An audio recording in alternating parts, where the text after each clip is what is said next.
Union পরিষদে card বিতরণকে কেন্দ্র করে বিএনপির দুই গ্রুপের সংঘর্ষে জামাত কর্মী সহ আহত ৪।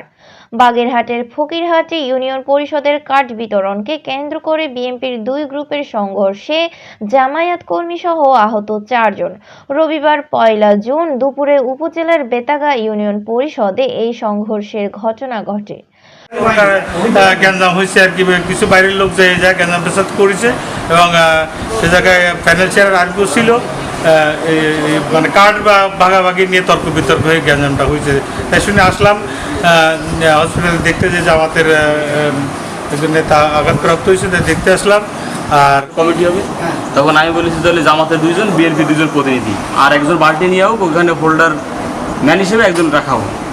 তখন আরিফ বলছে যে না, সব তুরা নিয়ে দে, তো আমাকে লাগবে না তুরা দে।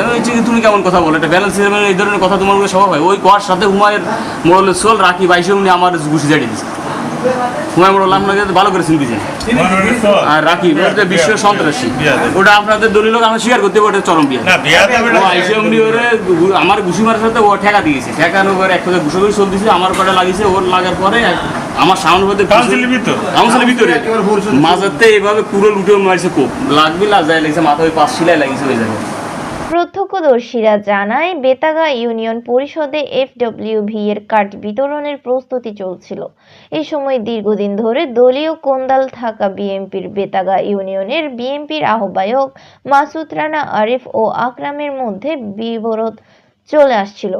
এ সময় দুই গ্রুপের মধ্যে কথা কাটাকাটি হয়। এরপর বিএনপির এসব নেতাকর্মীরা লাঠি সোঁটা দেশীয় অস্ত্র নিয়ে হামলা করে। এ সময় বিএনপির 3 নেতাকর্মী ও জামায়াতের 1 কর্মী আহত হয়।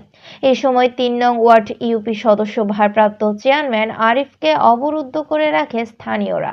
সাথে স্কুল গেটে কথা বলছিলাম, ওই যে মাহমুদ, আমি জামাতের সভাপতি দাউদ, আমি কথা বলছিলাম শান্ত কি করা যায় পরিকল্পনা, হ্যাঁ কি পরিকল্পনা কি করা যায়। এর ভিতর সেই গ্রুপ ভিতরে ঢুকে, পরিষদের ভিতরে ঢুকে প্যানেল চেয়ারম্যানের মোটরসাইকেল জ্বালায় দিছে, আগুন দিছে, এবং আমি শুনছি আগুন দিছে, আমি কিন্তু দেখিনি পরিবেশ ওখানে বাইকের যে কথাটা বল। এরপরে পুলিশ এসে পরিস্থিতি নিয়ন্ত্রণ করে আরিফ সহ 7 জনকে আটক করে থানায় নিয়ে যায়। এর মধ্যে গুরুতর আহত মোহাম্মদ মাজহারুল ইসলামকে ফকিরহাট উপজেলা স্বাস্থ্য কমপ্লেক্সে ভর্তি করা হয়। পরবর্তীতে উন্নত চিকিৎসার জন্য খুলনা মেডিকেল কলেজ হাসপাতালে প্রেরণ করা হয়েছে।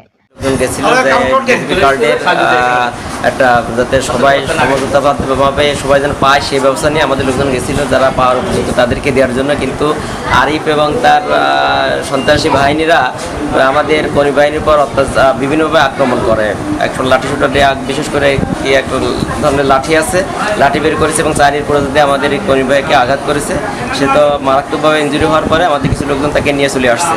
আমি তখন সঙ্গে সঙ্গে শুনতে পারি, আমি আমার হাসপাতালে চলে আসছি, আমি তাকে দেখেছি যে মারাত্মক অবস্থা বিরাজ করেছে। এজন্য আমি তাদের বলি সেবা যত্ন করা হোক এবং শিক্ষা দেওয়ার ব্যবস্থা করা, দ্রুত থানায় মামলা দেওয়ার ব্যবস্থার জন্য আমি তাদেরকে অনুরোধ করেছি।